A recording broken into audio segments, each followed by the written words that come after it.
Après le dernier épisode, c'était vraiment compliqué de savoir dans quelle direction allait se diriger la série.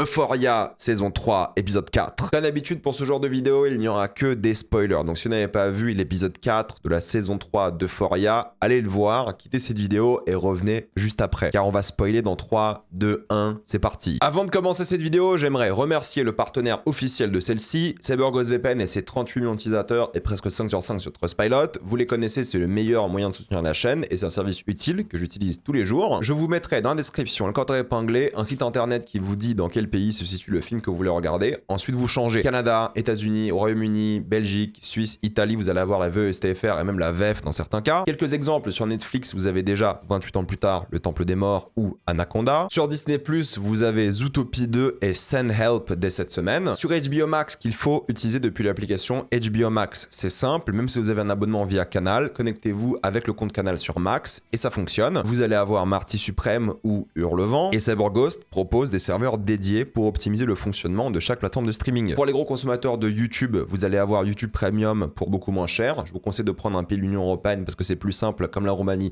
ou la Bulgarie. Il y a plein de tutos en ligne qui vous disent comment faire sans problème et ça marche sur d'autres abonnements comme Letterboxd Patron aussi par exemple. Aujourd'hui, il y a même certains sites internet qui vous demandent une carte d'identité et personne n'a envie de faire ça pour ce mortal le combat en paix. Donc utilisez un VPN et de même quand vous regardez certains films d'une manière bien précise. Clin d'œil, clin d'œil. Vous pouvez partager un compte avec 7 personnes. Au total, c'est disponible sur tous vos appareils préférés et vraiment tout le monde peut le faire. En quelques clics, c'est fait sans aucun problème. Vous pouvez essayer par vous-même car vous êtes satisfait ou remboursé sous 45 jours. Vous avez une assistance technique en français 24h7. Utilisez le lien dans la description, le code épinglé afin de vous abonner à CyberGhostVPN et bénéficier de 83% de réduction plus 4 mois gratuits.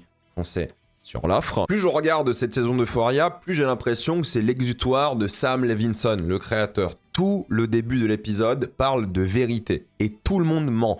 Les flics, Rue, tout le monde ment. D'ailleurs, tu te demandes pourquoi elle ne prend pas un avocat. Mais bon, vu sa situation, vu le personnage, tu peux comprendre aussi qu'elle n'a pas ce réflexe-là de manière naturelle. Mais en réalité, Sam Levinson, il remet en question le concept même de vérité. Pour lui, la vérité, c'est un truc de point de vue. Chacun a sa propre vérité et il est en quête de cette vérité subjective. C'est ça qui l'intéresse, lui. Et je trouve que cet épisode est un peu le symbole de cette saison pour l'instant. Le renouvellement constant et l'autodestruction de la série et des personnages eux-mêmes. Sam Levinson, il s'est dit, ok, on a fait 2 saisons sur le lycée. Là, ça fait quoi? Presque 5 ans qu'on n'a pas fait une saison. J'ai envie de changer, de choquer le monde et j'ai envie de créer un truc, mais complètement cynique. Et c'est ce qu'il fait, quoi. Le but, c'est de tout raser, de tout détruire, et c'est pour ça qu'on rentre dans une intrigue de taupe pour la police. Je veux dire, quand même, ça n'a aucun rapport avec ce qu'on a l'habitude de voir dans Euphoria, parce qu'il veut avancer. Pour lui, c'est ça la réalité américaine, et c'est ça qui l'intéresse aujourd'hui, et je pense que c'est clairement une bonne idée, parce que Levinson est tellement cynique, c'est clairement son truc, et il est complètement conscient qu'il est en train de réduire au néant des figures qui étaient là les 2 premières saisons, de les travestir, de leur faire perdre leur dignité pour souvent des conditions matérielles. En fait, après le lycée, pour Sam Levinson, c'est vraiment la merde. C'est comme ça qu'il voit le monde et je trouve ça assez intéressant. On peut ne pas aimer, mais je trouve que c'est un parti pris qui fonctionne et qui est profondément pessimiste. Mais dans le cadre de la série, ça propose quelque chose d'un peu nouveau, de choses qui changent, qui font évoluer. Ça me fait pas mal penser à Barry saison 4. Je n'ai pas envie de spoiler pour ceux qui l'ont vu, mais je vois vraiment des choses très similaires dans les 2 saisons. Et justement, même si on n'aime pas, on peut pas dire que ça tente pas des choses différentes, nouvelles, et ça veut constamment renouveler ce qu'était la série de manière générale au point de tout anéantir. Mais c'est un peu l'objectif, quoi. Je trouve qu'en termes de mise en scène aussi, il a pas mal d'idées avec le plan zénithal au début, et c'est un plan qui revient souvent, presque un regard divin, cosmique. Ça arrive lors de l'arrestation, mais ça arrive aussi en boîte de nuit avec cette chorale angélique tout le long. C'est le début de la fin, mais justement, d'un point de vue esthétique, forcément, avec les idées de mise en scène, de photos, il y a du budget, encore une fois, mais surtout ce truc de regard de punition divine.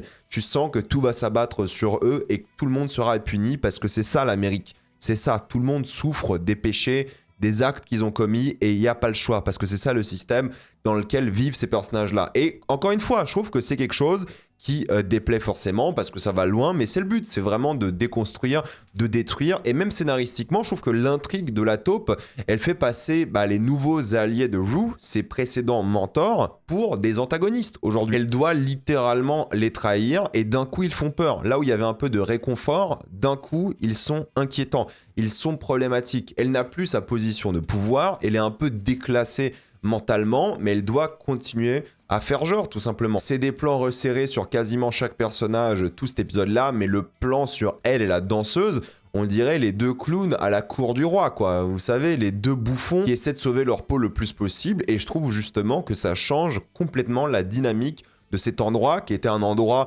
non pas une safe zone ou une safe place, mais un endroit qui était déjà un peu plus sympa pour notre personnage principal. Et là, d'un coup, ça devient un endroit de stress permanent. Et je trouve que c'est une bonne idée. Et le fait que les gentils, entre guillemets, deviennent les méchants juste parce que Rue change et évolue, moi, je trouve ça génial, quoi. Et en plus de ça, Zendaya, elle est formidable. Cette scène-là, elle m'a fait à la fois mourir de rire, elle m'a inquiété, elle m'a fait de la peine, elle est super, quoi. Et justement, ces méchants-là, maintenant, parce que c'est des méchants encore plus qu'avant, ils sont montrés de nouveau comme des agresseurs. Il y a ce plan sur la silhouette du chapeau de cow-boy, les jambes qui s'ouvrent, voilà, ce sont aussi des violeurs. Et la relation qu'a Rue avec ces gens-là va évoluer, autant que notre relation à nous, spectateurs, et surtout notre regard envers ces gens-là va changer complètement aussi. Et je trouve que ça, c'est quelque chose qui est plutôt bien fait. Et c'est encore une fois ce que dit la série. La série, elle change. Les problèmes et conflits sont tous liés maintenant à des gangs, ou presque, et c'est symbolisé par l'orteil de Nate. C'est ce qu'ils disent. C'est pas comme avant en théorie, même si on a l'impression, c'est un peu pourri et ça fonctionne pas comme à l'époque, c'est pas les mêmes sensations, il n'y a pas de retour en arrière,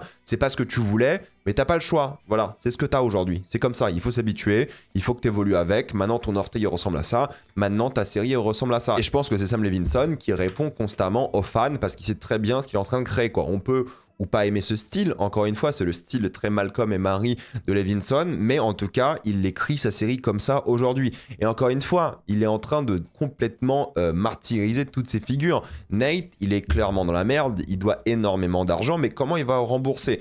Il essaie de prier, littéralement. Il essaie de se mettre à genoux devant une institution qui représente le rêve américain, la colonisation, le truc un peu destiné manifeste, encore une fois.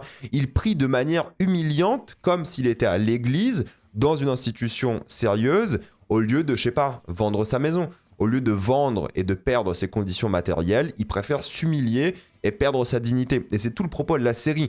Tout le monde donne tout ce qu'ils peuvent, même leur dignité, pour avoir de meilleures conditions matérielles et mieux vivre dans ce monde. Et c'est ça qui est intéressant. Il y en a qui veulent les préserver comme Nate et d'autres qui veulent les acquérir. Et tout le monde se trahit. Les gens se trahissent eux-mêmes, leur propre personne, leur dignité, tout ça.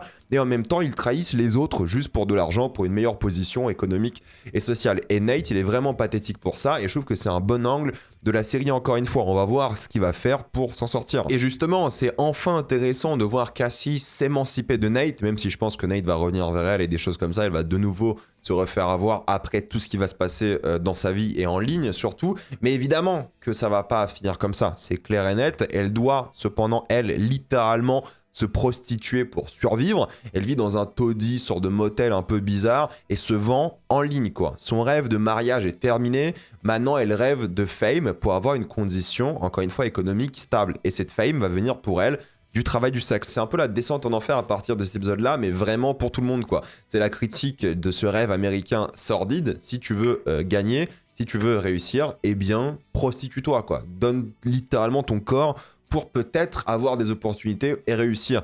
Et ça, c'est la corruption de soi, la corruption du système. Et encore une fois, c'est profondément cynique, quoi. Et la scène en boîte de nuit, avec encore une fois cette musique angélique, montrée comme triste, encore une fois, cette séquence, elle est pas fun. Elle est déprimante. Tu sens un peu, encore une fois, l'angoisse de ce qui se passe ici. Ça m'a fait rire d'ailleurs, hein, rien à voir, hein, mais le fait qu'ils s'entendent dans la boîte de nuit d'un étage à l'autre en gueulant, impossible. Mais bon, c'est rigolo, quoi. Et c'est clairement, encore une fois, du proxénétisme. Voilà, c'est ça. C'est de la manipulation pour faire du clic. C'est encore une fois des gens qui se vendent pour espérer percer, pour avoir des likes, des followers. Elle se prostitue devant un mec connu, littéralement pour cette raison uniquement. Elle se prostitue uniquement pour percer, quoi. On en est là, quoi. Et donc c'est assez triste de voir ça. Et ce qui est encore plus triste, c'est que deux femmes se font la compétition pour voir celle qui se prostitue le plus vite, quoi. C'est quand même assez lunaire. C'est déprimant et ça montre encore une fois ce que les gens et les femmes, surtout dans ce monde-là, sont prêtes à faire pour garder leur position. Et c'est la faute du système, quoi. Encore une fois, c'est assez déprimant de voir ça, mais ça montre que c'est un système qui est pourri. En tout cas, c'est comme ça que Sam Levinson le voit. Et je pense que le plus frappant, c'est Jules, parce que c'est le cas le plus triste aussi, je dirais. Jules, elle peint quelque chose qui lui correspond, mais qui n'est pas adapté à ce qu'on lui a demandé pour le travail. Ok, elle a déconné, c'est comme ça. Mais en même temps, pourquoi est-ce qu'elle a fait ça? C'est pas un acte de rébellion, c'est pas juste elle qui a mal compris les consignes, parce qu'en vrai, c'était une opportunité en or. Mais le vrai truc, c'est qu'elle a tout déjà acquis dans sa tête, d'où le plan sur son appartement juste avant. Dans sa tête, c'est bon, elle n'a plus besoin de travailler, elle n'a plus besoin de faire de l'art, elle se croit indépendante. Et encore une fois, cette opportunité-là, c'était une forme de chemin vers une autre forme d'indépendance, de liberté qu'elle gâche complètement parce qu'elle pense qu'elle a déjà acquis les conditions matérielles qu'il faut. Et justement, cette fausse impression d'avoir acquis ces conditions matérielles, c'est la chose qui va gâcher sa vie. Elle pense qu'elle va vivre au crochet de cet homme plus âgé chirurgien, son créateur, son dieu, entre guillemets, et elle a vraiment gâché une opportunité qui aurait pu être intéressante, quoi. Surtout qu'elle aurait voulu avoir ça depuis le début, quoi. Mais le monde a changé, elle a changé aussi entre-temps, elle a arrêté l'école, et elle a complètement gâché un truc qui aurait pu être vraiment bien, et ça va lui faire du mal par la suite. Et c'est encore plus déprimant pour son amie qui l'a pistonné. Elle a pris un sacré coup sans même parler encore d'Hollywood. Et je trouve que le prix à payer est intéressant. Le fait que ça coûte 200 000 $, c'est un prix à payer en dollars qui est clair et net, factuel, mais en même temps c'est symbolique. C'est-à-dire que voilà, c'est la valeur que je t'ai attribuée. Toi, travailleuse, qui bosse tout le temps, qui est mal payée, t'as de la chance cette fois-ci, tu m'as fait perdre 200 000 $, mais tu vaux plus d'un certain point de vue parce que t'es un peu mon esclave. Donc c'est un peu toxique, mais pas trop. Et je pense que Sam Levinson, il a un peu de l'empathie.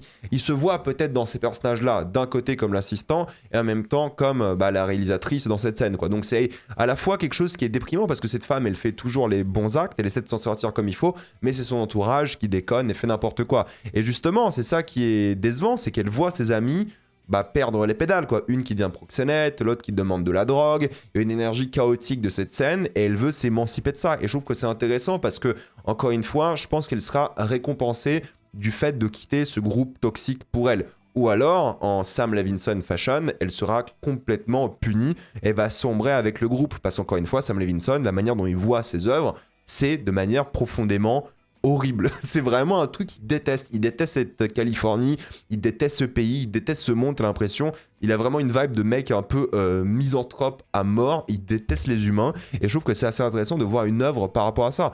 Encore une fois, ça divise, c'est pas ce qui va plaire à tout le monde, mais il déteste tout, quoi. Il déteste les règles. Il y a cette séquence qui est quand même assez folle, c'est le mensonge. On a toute cette équipe de production qui dit à cet artiste que c'est pas parce qu'ils n'ont pas envie de voir son art que voilà, ils doivent changer la peinture, c'est parce que c'est les censeurs. C'est pas nous, c'est la télé, c'est comme ça. Comme Nate, hein, Nate il fait la même chose. Ah, c'est pas ma faute, c'est la faute de la législation de la Californie. Eh bien, ils assument pas. Ils assument pas leurs idées, ils veulent pas être dans la confrontation, ils trouvent des excuses. Non, c'est pas moi, c'est la Californie, c'est la loi. Alors qu'en fait, c'est eux, quoi. Et je trouve encore une fois, ça c'est profondément hypocrite de la part de la société que voit Sam Levinson ici, quoi. Et les scènes avec Crew sont, je pense, aujourd'hui les meilleures et les plus intéressantes, comme j'ai envie de dire depuis le début de la série, mais elles sont plus stressantes. Je veux dire, même une partie de poker crée une tension évidente, car maintenant, la situation, elle a changé, elle a évolué. Avant, ça aurait pu être une petite partie sympathique entre potes, entre guillemets, voilà, c'est ton patron et tout, mais il y avait un truc. Là, elle doit enregistrer et trahir ses mentors, et en même temps, elle se trahit elle-même, car elle dit qu'elle n'est plus clean. Elle dit qu'elle a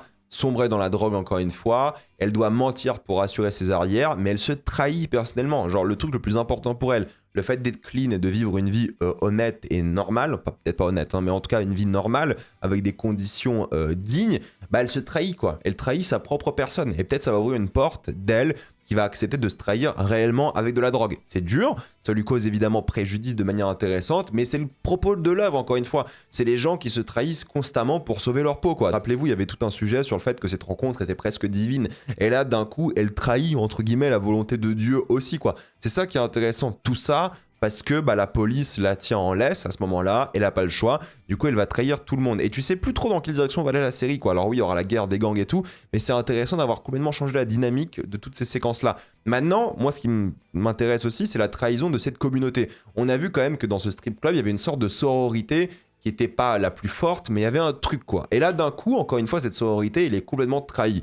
Encore une fois, pour juste avoir l'approbation des puissants, l'approbation des gangsters, là où il y avait une sorte de cohésion avant, maintenant c'est terminé, quoi. C'est chacun pour sa pomme, même Rue trahit, Rosalia, le personnage en tout cas, trahit aussi. Vraiment, tout le monde trahit. Pourquoi ?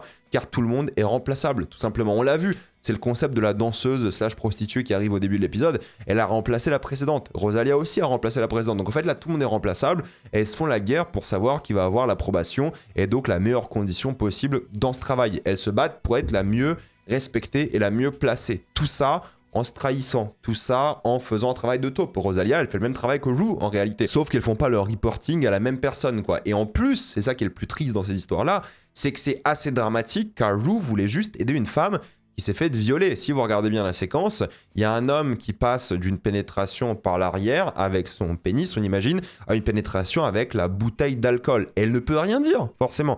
Elle a été violée sauvagement par une bouteille d'alcool. Rue l'a vue à la caméra. Elles ne peuvent rien dire parce que voilà, c'est comme ça, c'est le jeu, c'est le système. Encore une fois, sous l'œil de l'animal empaillé qui est une caméra, encore une fois le symbole de la chose. Et c'est cette compassion-là qui sera punie.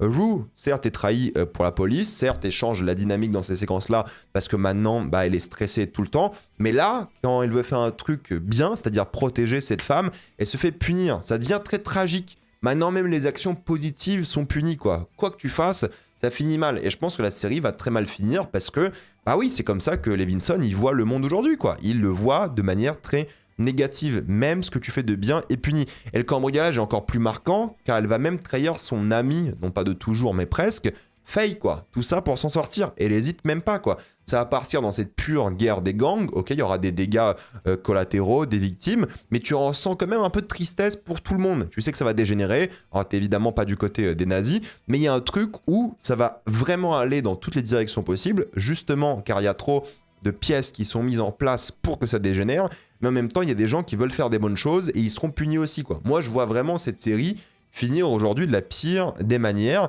Et je sais qu'il y a plein de gens qui n'ont rien demandé, qui vont y passer et qui vont être punis. Passer, pas forcément mourir, mais qui vont souffrir à la fois de leurs actions, mais aussi des actions des autres alors qu'ils n'ont rien demandé. Parce que c'est comme ça que le showrunner voit le monde aujourd'hui, quoi. Donc, je trouve que c'est une situation qui est quand même assez intéressante d'un point de vue dramatique. Je pense pas que c'est le meilleur épisode. Je trouve qu'il est un petit peu bordélique aussi. Je pense qu'ils auraient pu se concentrer sur moins d'intrigues en même temps, mais ça va quand même assez bien dans la direction que je pensais que la série allait prendre, mais c'est compliqué de savoir à quelle échelle ça va finir, quoi. Mais c'est intéressant, il y a même des idées de mise en scène, je veux dire le plan final sur les lèvres de Faye qui sont très reconnaissables. En vrai, c'est une très bonne idée. Il y a un plan en noir et blanc, caméra, ça fait très détective noir aussi, ça donne un petit peu envie. Donc je me demande à quoi va ressembler la suite vraiment, mais franchement c'était pas mal comme épisode, c'est pas le meilleur, c'est pas le pire, mais je trouve qu'on va dans une direction intéressante. Et encore une fois, plus j'avance dans cette série, plus je vois à quel point Sam Levinson, il respecte Rue, c'est peut-être le seul personnage qui respecte un petit peu, mais il commence vraiment à se dire que peut-être tout le monde doit être puni, tout le monde doit y passer, et moi je le vois comme ça, quoi. Je vois vraiment un mec qui est en train d'écrire une œuvre qui est profondément anti-humain, qui est profondément anti-Californie, États-Unis, anti-système, quoi. Il n'y a rien qui va. C'est un peu un acte de rébellion, peut-être pas subtil de la part de Levinson, mais encore une fois, la mise en scène est présente, le travail de photo est toujours dingue. Ça envoie encore une fois et ça met à l'amende 99% des séries, mais dans son propos, pas tout le monde va apprécier ce manque d'humanité, mais je trouve que c'est aussi la force de la série et j'ai vraiment hâte de voir la suite. Donc dites-moi ce que vous en pensez, êtes-vous d'accord, pas d'accord, j'ai envie d'avoir votre avis. Avant de quitter cette vidéo, pensez à utiliser le lien dans la description, le commentaire épinglé, afin de débloquer tout le plan du streaming en toute accessibilité, sécurité avec beaucoup plus d'œuvres. Tout ça pour 2,03€ par mois, plus 4 mois gratuits.